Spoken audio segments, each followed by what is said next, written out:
Hi gardening lovers. இப்போ நீங்கள் பார்த்துட்ருக்கிறது வேப்பம் புண்ணாக்கு ப்ளஸ் கடலை புண்ணாக்கு கரைசல். இது நான் எதுக்காக கொடுக்குறேன்னா, நம்ம ரோஜா செடி நிறைய பூ பூக்கணுன்னா இந்த கரைசல் தான் நாங்கள் கொடுத்துட்டு வரேன். நான் கெமிக்கல் உரங்கள் யூஸ் பண்ணுறது கிடையாது. வேப்ப புண்ணாக்கு 10 கைப்பிடி, கடலை புண்ணாக்கு 10 கைப்பிடி. இதை ஊற வச்சுட்டு 1 வீக் ஊற வச்சுட்டு இந்த தண்ணியை இந்த பக்கெட் ஃபுல்லாக ஃபில் பண்ணிக்கிறேன். இதுதான் நான் கொடுத்துட்டு வரேன். வீக்லி ஒன்ஸ் இப்படி நான் கொடுத்துட்டு வருவேன், இல்லை மந்த்லி ஒன்ஸ். மழை காலங்களில் ஃபெர்டிலைசர் கொடுக்க மாட்டேன், வெயில் காலங்களில் மட்டும் தான் கொடுக்குறேன். மழை காலங்களில் ஃபெர்டிலைசர் தேவையில்லை, மழை தண்ணியே ஒரு ஃபெர்டிலைசர் தாங்க. நான் கொடுக்கறது பிங்க் கலர் ரோஸ் ட்ரீக்கு. இது நீங்கள் ஷார்ட்ஸில் பார்த்தீங்கன்னா தெரியும், நல்ல பூ பூக்கும். நீங்கள் மோஸ்ட்லி ஆர்கானிக் உரங்களே யூஸ் பண்ணுங்கள், கெமிக்கல் உரங்கள் யூஸ் பண்ண தேவையில்லை.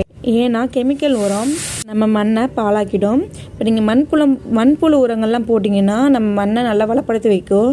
கெமிக்கல் உரங்கள் போட்டிங்கன்னா நம்ம மண்ணில் உள்ள சத்தெல்லாம் போயிடுங்க.